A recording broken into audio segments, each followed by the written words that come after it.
Imagine this.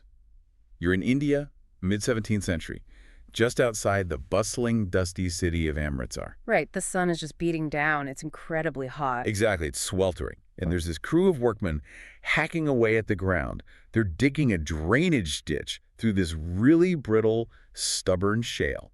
They are sweating, they're exhausted, and then clang. They hit something hard. Yeah, and it's not a rock, it's not a root. It was masonry. They had actually struck a tomb that had clearly been sealed for a very, very long time. So, naturally, curiosity gets the better of them. They crack the seal, pry it open, and peer into the darkness. And inside, they don't find a skeleton. No. They don't find a rotting corpse. They find a sadhu, a holy man. He's just sitting there, cross-legged in a meditative posture. And despite being buried for who knows how long, years, decades maybe, the body shows absolutely zero signs of decomposition. And this is where the story shifts from archaeology to something entirely different. They pull the body up to the surface, and the moment the sunlight hits him, the man starts to move. He just wakes up. He wakes up, like completely conscious, totally fine, and he claims he's been buried down there for 100 years. 100 years. No food, no water, no air, just sitting in the dark for a century while the whole world changed above him. I mean, it sounds like a fable, doesn't it? Or maybe just a misunderstood coma or some localized legend. Right. But today, we're going to find out that this isn't just folklore. We are looking at a phenomenon known as suspended animation. And we're doing it through the lens of Steve Richards' source material, The Traveler's Guide to the Astral Plane, which, by the way, is such a great title. It sounds like a Lonely Planet guide for ghosts. It really does. But the focus for this deep dive is on the first 2 chapters, which are frankly mind-bending. We're talking about the threshold of death, people who cross it, hang out for a while, and then come back to tell us what the furniture looks like on the other side. And what I really appreciate about Richards is that he isn't just throwing ghost stories at us to, scare us. He's compiling a serious dossier. Yes, exactly. We've got British colonial records, medical reports from the 19th century, and some truly terrifying first-hand accounts from people who were buried alive by accident. That is the part that kept me up last night. But before we get to the horror stories, and we will definitely get there, we have to understand the mechanics. Like, how is it biologically possible for a human being to survive without oxygen? I mean, if I hold my breath for 2 minutes, I'm passing out on the floor. That is the fundamental question, and to answer it, Richards introduces us to a man named Haridas. If you want to understand the how, you really have to look at Haridas. This was a sadhu in the 19th century who didn't just claim he could do it, he actually let skeptical scientists, British officers, and kings test him under strict laboratory conditions. This is the famous case with the Maharaja Ranjit Singh, right? Yes, the Lion of the Punjab, a very powerful, very skeptical ruler. He basically told Haridas, look, I've heard the stories. If you're the real deal, prove it. Let me bury you. And Haridas didn't just, take a deep breath and jump in a box. The preparation alone sounds like a major medical procedure. It's not something you just decide to do on a Tuesday. It essentially was a medical procedure, but completely self-inflicted. Richards details this extreme physiological engineering. For days, Haridas flushed his system. He lived on a diet of only milk and yogurt to clear the bowels completely. Right. He needed to ensure there were no toxins, no waste left in the body to decay. Exactly. But the crucial part, and this is where it gets a bit graphic, so brace yourself, involves the tongue. I read this part 3 times to make sure I wasn't hallucinating. He modified his own tongue. He did. He cut the frenulum. That's the little piece of tissue under the tongue, right? The part that connects to the floor of the mouth. That's the one. Over time, by gradually cutting that tissue, he could lengthen his tongue significantly. Okay, I have to ask, why on earth would anyone do that? To create a literal plug. By lengthening it, he could curl the tongue backward into the throat and physically block the windpipe. He was creating an organic seal for his own gullet. So he's manually switching off his respiratory system, just putting the cap back on the bottle. Precisely. By blocking the air passage physically, he stops the lungs from interacting with the air. It's the very first step in shutting down the oxidation of the blood. Wow. And to prove he was pure inside, he performed another feat for the Maharaja. He swallowed a strip of linen 30 yards long. 30 yards. 30 yards, and then he regurgitated it, just to show there was absolutely nothing else in his stomach. That is thorough. Okay, so he's prepped, he's empty, his tongue is in place. Then comes the burial. And the Maharaja wasn't taking any chances on Haridas, like sneaking out for a sandwich. Not a chance. The security was tighter than a modern back vault. Haridas sealed his ears and nose with wax to make himself airtight. Then he was put into a large linen bag which was sewn shut. And it didn't stop there. No. That bag went into a heavy wooden chest, which was padlocked and sealed with the Maharaja's personal signet ring. Then that chest went into the grave. Earth was piled on top. And this is my favorite detail. They sowed barley on top of the grave. Because if the barley grew undisturbed, it proved the earth hadn't been tampered with. That is basically CSI 19th century India. Exactly. Plus, 4 companies of soldiers guarded the spot day and night. There was no way in and no way out. How long did they leave him down there? 10 months? 10 months. That's not a trance, that's a season. That is almost a whole year of life. When they finally dug him up, what was the condition of the body? Because logically, he should just be dust. We actually have the official report from Captain Wade and General Ventura. They were the British and French observers who were there. They dig it up, open the chest, and cut the bag. The body is cold, it's stiff, it's completely shriveled. No pulse. No pulse in the wrist, no pulse in the temple. For all medical intents and purposes, Haridas is a corpse. But he wasn't dead. There was a spark left. There was one anomaly. The medical observer noted a distinct heat about the region of the brain. The rest of the body was ice cold, like rigor mortis cold, but the head somehow retained warmth. That implies the pilot light was still on, even if the furnace was out. Yeah. So how do you restart a human machine after 10 months? You can't just shake him and say, "Wake up, buddy." It's a very specific, almost ritualistic recipe. They applied hot water and intense friction to the body to get the blood moving again. They removed the wax plugs from the nose and ears. They had to manually pull the tongue back from the throat to its normal position to open the airway. Right, because he had sealed it. Exactly. But the catalyst, the final step, was a hot wheaten cake. A cake, like a pancake. Essentially, yes. A thick, hot cake made of wheat, about an inch thick. They placed it right on the top of his head, what in yoga traditions is known as the chakra point. It was like applying a heat pad directly to the CPU of a computer. And it worked. After the third application of the cake, the body convulsed violently. The lungs gasped, pulling in that first breath of air in 10 months. The eyes, which they had actually anointed with ghee before the burial to keep them moist, dilated and the color returned. That is unbelievable. And within minutes, Haridas recognized the Maharaja and actually spoke to him. It's incredible because it completely challenges our binary definition of alive and dead. We think of it as a switch, but this suggests it's more like a dimmer. But I have to ask, Haridas eventually stopped doing this, didn't he? He did, and the reason is almost a punchline. It's a real cautionary tale. This man could conquer death. He could stop his heart. He could survive being buried for 10 months. But he couldn't conquer his own libido. Oh, no. He was banished to the mountains because he was caught in a scandal involving his female followers. He mastered the breath, but not the flesh. A common downfall, even for the most advanced mystics. So that's the Eastern tradition, the fakirs, the sadhus. But Richards also contrasts this with Westerners who tried to replicate these feats in the early 20th century. Yeah. And this is where we see a real clash of philosophies and physiology. Right. He brings up the Duel of the Fakirs in Paris, 1928. This was a huge media event at the time. On one side, you have Tara Bey, an Egyptian Coptic Christian who had trained extensively in these fakir arts. On the other, Paul Hughes, a Frenchman, and skeptics like the legendary Harry Houdini.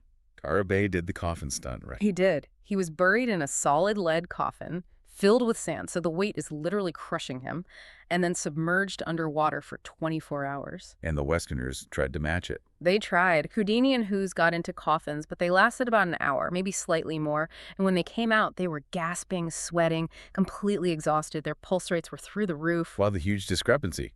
Houdini was in peak physical condition. He was the master of breath control. He could hold his breath longer than almost anyone on Earth. That's exactly the point Richards makes in the source material. Houdini was using willpower, he was conserving air, shallow breathing, staying calm. He was actively fighting the biological need for oxygen. Tara Bey and Haridas before him weren't fighting, they were switching modes entirely. So Houdini's like a car idling at a stoplight, trying to save gas by barely pressing the pedal. Yeah. But Haridas just turned the engine off completely. That's the perfect analogy. The Eastern technique is a profound physiological trance lethargy. The metabolism drops to almost zero. The Western technique is just endurance. And endurance has a hard biological limit. You can only idle a car so long before it runs out of gas. The text mentions a yogi in 1950, Sri Ramadashi, who took this to the absolute extreme just to prove a point. Yes. A cement coffin, a completely airtight, pumped with 1,400 gallons of water. He stayed in there for 62 hours. If you are claustrophobic, this entire deep dive is basically a nightmare script. It really is. And Western critics, like a man named Rockcliffe, tried to dismiss all of this as trickery or drugs. Another skeptic, John Keel, argued that maybe the soil in India is porous and just lets air seep through to the buried person. Which might explain a shallow grave in dry dirt, but it doesn't explain a cement coffin underwater. Exactly. The porous soil theory falls apart completely when you add 1,400 gallons of water and a lead lining. And this brings us to the darker side of the source material. Hmm. Up until now, we've been talking about people who deliberately chose to enter this state. They had the training, they had the off switch. But Richards pivots to people who fell into this state accidentally. This is where the deep dive enters true horror territory. Richards cites accounts collected by Edgar Allan Poe and others about accidental suspended animation. And the terrifying part isn't that they died. It's that they didn't die, but everyone around them thought they did. Right. Take the case of the German artillery officer. He falls from his horse during a maneuver and hits his head. Massive concussion. He looks dead. No pulse, no breath. The doctor pronounces him dead, and they bury him. But because he was buried in that porous soil we mentioned earlier, He continued to breathe, yes. He was in a state of torpor, likely induced by the severe head trauma. When they eventually dug him up, I believe it was for re-examination or transport, he was still alive. but this story doesn't have a happy ending. No, it doesn't. The doctors, seeing he was alive but unresponsive, were in an absolute panic to revive him. They hooked him up to a galvanic battery, basically primitive defibrillation from the 19th century. They shocked him. Oh, well. And the shock threw his system into what the text calls an ecstatic paroxysm, and it killed him instantly. The very revival method is what finished him off. There's another one that really stuck with me. Mr. Edward Stapleton in 1831. He died of typhus, or so they thought. This one is just visceral. Stapleton dies. 3 days later, body snatchers steal his corpse from the grave. This was a very common problem back then for medical schools. They sell him to a medical school, and he is lying on the dissection table. Imagine the scene. He is naked on a cold stone slab. He can't move. He can't blink. And he's about to be cut open by medical students. The doctors decide to experiment with the galvanic battery again, just to see how the dead muscles react. They shock the corpse. Immediately, Stapleton sits up. He steps down onto the floor. He speaks. He says, "I am alive." And then he collapses. But when they finally brought him back, permanently this time, very carefully, he told them what he had actually experienced during those 3 days. He said he was never unconscious. He was just perfectly paralyzed. He heard the doctors pronounce him dead. He felt the body snatchers digging him up out of the dirt. He heard them haggling over the price of his body. He felt the cold air of the dissection room. He was a prisoner in his own skull. That is the ultimate helplessness. It's the definition of a living nightmare. But it raises the central philosophical question of this whole book. If the body is frozen, paralyzed, practically dead, where is the person? Where is the you? This is where Richards moves from the physical reality to the astral plane. If the machinery stops, does the operator leave the controls? We have the account of James Douglas Ward, a Westerner who studied in India in the 1930s. He managed to induce this suspended state voluntarily. Ward gives us a really fascinating bridge between the physical and the spiritual. He describes the physical sensation first. He felt his heart literally shrinking inside his chest. He says it felt like it shrank to half its normal size. But then he describes leaving the body. He talks about going to a celestial throne. Yes. And notice the imagery he uses here. He sees Masonic symbols. Yeah. The Royal Arch. He sees the lost word woven into a giant rainbow. It's highly symbolic, almost religious. Which is interesting because the source material makes a clear distinction here. It says, Westerners and Easterners generally go to the astral plane for entirely different reasons. It's a fundamental difference in itinerary. The Western student, according to Richards, is often just a tourist. They use astral projection to conquer time and space, to visit a friend, to see a distant city, to check on their business back home. Like, I want to see what's happening in Paris right now. Exactly, it's practical. But the Eastern student, the yogi, isn't interested in Paris. They are using the state to conquer consciousness itself. They want to traverse the realms of existence, what they call the samsaric realms, to reach ultimate enlightenment. They're trying to get above it all, not just out of the body. And that leads us to the most detailed and honestly the most beautiful account in the book, the story of Dr. Wiltse from 1889. This is absolutely the crown jewel of the chapter. Wiltsey was a physician, so he observes his own death with this clinical, detached, scientific eye. He has typhoid fever, he's dying, he bids a final goodbye to his family. His pulse completely stops for 4 hours. The local church bell actually tolls to announce his death to the village. But inside, he's busy. He describes the separation process in a way I've never heard before anywhere else. He says he felt like he was being rocked to and fro, like a baby in a cradle. He realized this rocking motion was necessary to break the deep connection between his soul and his physical tissues. He was literally shaking himself loose. And then the sound, the snapping of cords. Innumerable small cords. He feels them snapping, starting at his feet and moving all the way up his body. It's like Gulliver breaking his bonds one by one. He retreats up into his head. He says he compressed his whole being into the brain. And pop. He pops right out of the sutures of his skull. And here's the visual that just stays with me. He says he looked like a jellyfish, a translucent, bluish blob of energy, but then he expands, and he becomes a perfect bluish copy of his physical self. He's floating in the room. He sees the mourners crying. He sees his own dead body lying there on the bed. And he notices a tether. The silver cord. He describes it like a very fine spider's web connecting his astral shoulders back down to his physical neck. And he realizes something fascinating here. As long as that cord is intact, he is still tethered. He can actually still use his physical eyes down on the bed to see the room if he focuses hard enough. He eventually leaves the room, though. The cord breaks or stretches, and he wakes up walking on a road. But this isn't a dirt road in Kansas. No.